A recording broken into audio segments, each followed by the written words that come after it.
Hi everybody, welcome back to another fun episode of Pole Obsession with me, Felix Kane, and the beautiful Elizabeth Domazet.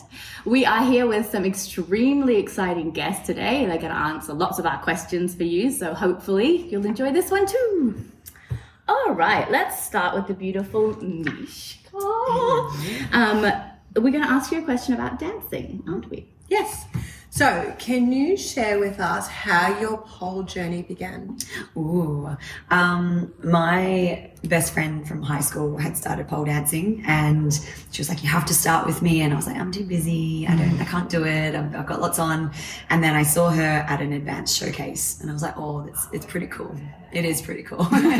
So then I started, and interestingly, I almost quit from kitten kicks, they're called at our studio. You just sit and you rock back and you kick your legs. I was a very sensitive student. Like my skin was pinchy and bitey and sore, and yeah, I did kitten kicks and I was like, that's it. I am out. But thankfully I returned. So yeah, that's how I started. What was your, before pole life, what was your life? I was a junior elite competitive triathlete. Yeah. Oh my goodness. Yeah. So I wholeheartedly do not think it's a good sport for kids. I loved training, and I think that's it did set me up to be good at training now. Like I remember one distinct memory, riding in a group of adult bike riders. We were training, we had ridden 60 Ks out, we had to ride 60 Ks back, and riding wasn't my forte. I was good at it, but I was small and tiny. 60K? Yeah, 120K bike ride, yeah. And so we stopped, had food, came back, and it took me a while for my legs to wake up from stopping. So everyone took off, and I was 14, and I was riding "You bastards, you left me." And I was upset, but I was also well, what am I going to do? I can't call my mum. I'm just going to ride home. There's no other option but to keep riding home. So just ride home. So it kind of gave me good training ethics. But it's an intense sport for a child. Do you think that those hardships gave you a sort of training advantage when you train for pole? Yeah. So I'm thankful for that, but I would, if I'm not gonna have kids, but that's a whole other story. If I ever did, I would never triathlon too much. There was a lot of body image issues for me. There was a lot of overtraining. I was unwell. I feel very similarly about ballet. I think the ballet world is a little bit better now, but when I was training, a lot of similar experiences. Interesting. Okay, talking about your journeys in poles, you've done so many competitions and won so many. So we'd really like to know what went through your mind as you stepped on stage for the national competition. What was going through your mind right when you went home? For APC last year? Yeah. So side of stage, I was very sweaty. Oh no. So I laid on the floor and everyone who was stagehand was "Are you okay?" And I was "I just need to cool down." I'm totally fine. I just need to get some cool floor on my body. I had people come up to me, Mish is lying on the ground, you might need to check on her. And I'm okay. I was just hot. Yeah. Because it was in Gold Coast as well, and it was a really muggy day. Yeah. And we had this discussion. I'm very sweaty. So side of stage, I was just well, you need to cool down. So you're going to lay on the floor, and you'll probably still be a little bit sweaty, but it's too bad because you got shit to do, right? And you're going to get the shit done. So kind of a bit of mind game stuff, because if I sit in my I'm sweaty thoughts, then I'm definitely sweaty. But if I'm sweaty and that's okay, and I'm strong and I can pull through it, then I'm going to be okay. Amazing. It's such a good, strong mindset to have, whatever happens, I can overcome it. Fake that shit till you make it. Exactly. Because you cannot be defeatist. When you're standing, when you're about to go on stage, you have to know that you can do it. You have to tell yourself. I am doing this. Yeah, I always it's not a joke, but like it kind of comes out jokingly if students are like, "Oh, I can't do that," and I'm like, "Well, not with that attitude." I always say but that's that's true. I It agree. isn't. Yeah, I agree. It's manifestations. You tell Smart. yourself what you can do. Yeah. You make your reality. That's it. So what was the difference between APC stepping onto that national stage and then say, because that year you won Icon and MPD as well, was there a difference in stepping onto each of those stages? Yeah. I probably feel like I'm a little bit maybe more at home on a Miss Pole stage because I'm probably a bit more showgirl. Like I love sort of dancing what I think is contemporary, but I don't have a contemporary background. I have a triathlon background. So I feel a little bit more out of my comfort zone doing something like APC if I'm trying to do something contemporary, but I still enjoy it. So yeah, like I guess the difference is I had to be really focused on before I went out, like make sure your form and your lines and your technique are like always thinking about that because otherwise I can get a bit floppy. For some reason at Miss Pole it's different because that's my style, I think, a little bit more, so I don't need to think about form so much, like I still do. And also I really loved my theme for Miss Pole because it was just silly. So I was just ready to go out and act like an absolute fool and enjoy myself. And then Pole Icon was different again because the poles in tech run were quite gritty, so I had a very bad tech run and I was stressing. I saw that. Yeah, I slipped very bad. Yeah, and my static combo was my combo. it was the big combo. So thankfully Brady was in my show, and when I went back home to have a mild panic attack, he just scrubbed the pole really, really well, and it got a lot of the grit off, and that's all I needed. Like it just felt like a street pole in my hands. It was really like slick. So yeah, I was a little bit stressed before Icon because I really adored that show. It was really special to me, and I didn't want to look like a dickhead and fall off the static pole. So yeah. We wouldn't. It is interesting though that how poles can feel very different, like under different circumstances. So it's one of those things you have to be like ready for, isn't it? In comp, like you have to be like prepared mentally that your pole is maybe not going to feel like your studio pole. Yes. Spin differently, feel texturally different. Also, you talked a little bit about not having a dance background. Did you not do any dance before pole? I mean, probably for a term, my mum made me and my brother do ballroom dancing. And we hated it because we were each other's partners. We were like, so I don't really count. How old were you? I was probably 10. So I wouldn't really count that as a dance. It was one term, and we were just like, Mum, we hate this. Have you done dance since? Like, have you gone and done any lessons? Like just pole, and then recently, like whenever I can, because I'm quite busy, like I'll do something at the Space in Melbourne. Like I think the last one I did was like an Afro beats kind of like vibe, and it was really fun. And like I think it's good to try to challenge yourself to push into those other types of styles. And I was speaking to Shannon just yesterday. I was like, I'd really love to do adult contemporary classes, but I don't know where they are, and I would hate to just jump in and just be horrible at it. You have to jump in and be horrible. I would be so mortified if the instructor was like, "What are you doing here?" I don't know. I actually don't know what I'm doing here. Perfect. They don't care. They'll take your money.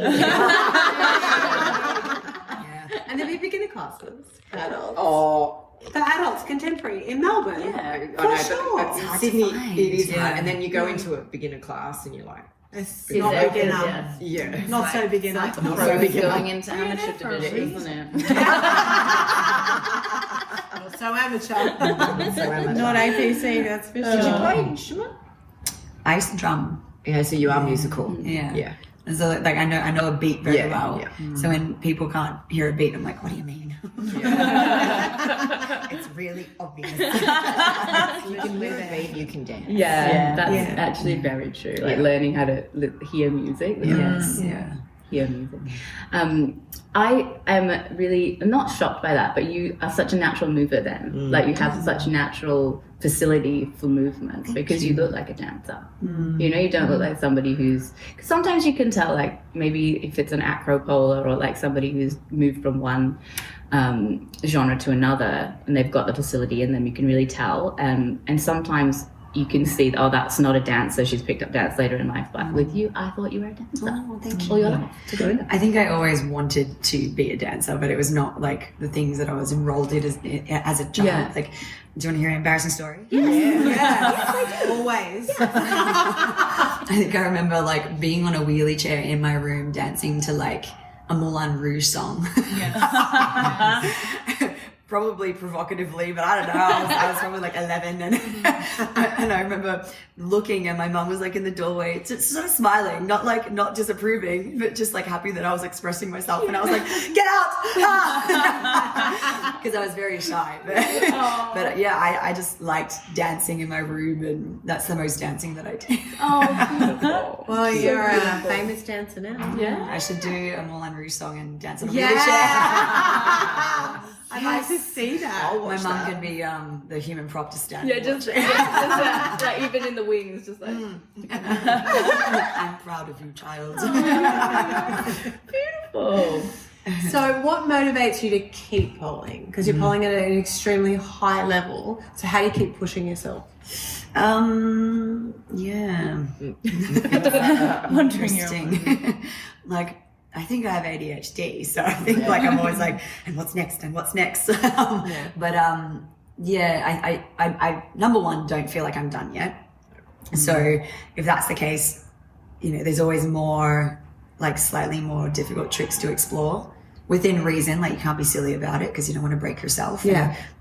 This is my job as well. So yeah, like for me, I want to keep pushing because it's interesting to see where my body can go.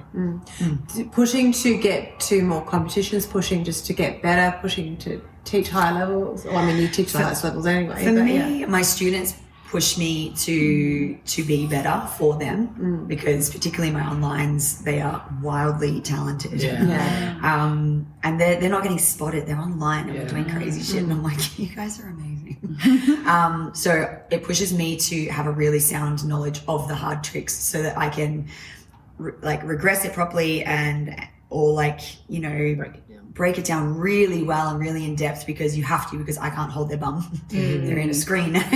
But yeah, then also competitions do make you work harder. Hey? Yeah. Like I still want to be able to do really cool tricks just because, but the comps will make you actually do it, knuckle down and do it. You know? What do you want to get to in the comp scenes though? Do you want to get to like a 3 MPDs, like titles? Is it that sort of I'll motivation? just be a dame with Is that the goal? So I good. mean, being a dame would be amazing, and then we'd do the doubles thing we talked about. That would be amazing. Yes. I'll be mum in the wings. Like that would be amazing. I was speaking to my coach the other day, and she's like, push into like international, and I'm like, whoa, because I guess I know the field in Australia. I think competing internationally is very different. Like yeah. But I do have an opportunity to do that next year. The only problem is I'm booked for a camp in Austria. So I was supposed to do Exogen Worlds, but it clashes. Okay. So that's a pity. But you know, other opportunities might come up. Yeah. I forgot the question. The international comps, so I mean, you and I have both judged a lot of international comps. You have too, and you would be very surprised how high a level Australia is. I was going to Oh, say yeah. You'd be very surprised. We like are up there. Our people are up. Yeah. It's different though. I feel like I would be very good at conveying a story and giving emotion, but then I would lack in the tricks compared to some of the people I see. What are you talking about? Our people in Europe are nuts. No, Yeah, but you're nuts. You're nuts. You just You see are yourself nuts, too much. nuts. Yeah, you are nuts. I have low self-esteem, I guess. No, but it's always like what's familiar to you doesn't seem impressive. Do you know what I mean? Like, Well, I was actually speaking to In Yong, and she said to me, these girls are crazy. Because we're like, you're crazy. Yeah. She's super beautiful and super flexible. But she said she hasn't, and she travels a lot as well. She hasn't seen what, like the dynamic we do. Yeah. Like the dynamic in Australia at the moment is next level. It Funny is. how Australians are We go like this with like what we do. we're very dynamic. Like At the moment, it's only, I reckon it's only in the last 3 years that we've been this dynamic. I was going to say, I feel like since COVID, like it's really sort of started a little bit wishy-washy. Everyone was just finding their feet again, but now it's just like the level of technique, of tricks, of difficulty. It's just like it has leveled up like each year. Is that amateur? APC this year was mind blowing. Yeah. How good they were. Yeah, Like mind the standard blowing. is incredible. Like just where does it go from here? That's it. Where does it? Yeah, where does it? That's what I think that all the time. Like, how can you guys get any better? And then it happens. And then it happens. Yeah, and it just keeps going up. So, I think you'll be fine. Yeah, do it. Do it. You'll excel. We want you to do it. Yeah. All right, I'll give it a whirl. Yeah. You heard it here first. Yeah. Exclusive. Share something surprising about yourself that people might not know. Ooh, I enjoy knitting. Oh, That's good. I love that. Surprise you? One pearl one. I'm knitting one, purling one at the moment. I'm making scarves. And the reason I'm making scarves is because it's so silly. You're supposed to get all your wool, apparently, and not like reorder it later because it's a different color batch. Yes. And I didn't do that. And so I had made 3/4 of jumper for 2 of my friends. And then I was like, I've run out of colors. So then I was like, put it in the cupboard because it was a lockdown adventure, put it in the cupboard, and I've got all this wool. And recently I opened the cupboard and I was like, so much wool. So I unthreaded all the jumpers and I'm just making snoods and scarves and I'm just going to give them away. What's a snood? A snood is just a connected scarf. I thought it was called like an infinity scarf. Infinity. Yeah, it's fun though. Yeah, that doesn't it? sounds fun. We all asked what it was. So. So I'm just an old lady. Because I was teaching. Where do you find the time? Well, it's the TV's on and my boo-boo's beside me and I'm knitting. It's like, I love you, boo. But do you have many cats? I have 1 cat and I have 2 chihuahuas, which are essentially cats. And one of the chihuahuas is very glassy-eyed and old and like, and like this is disgusting. But like he's an old man, like, and you know how like dogs and their lipsticks. It's like he can't even control his little willy anymore. Like it just hangs out a bit. Like he's that old. Everything's a bit You might want to floppy. edit that out. But he's that old, and every time I go to pick him up, I'm like, slash, put it away. This is why I only want female dogs. But like he's 15. Like he can't. He's doing his best. He is. Yeah. Little Because, sticking. It all goes. I just had a picture of it. Thanks so much for that. He's really tough.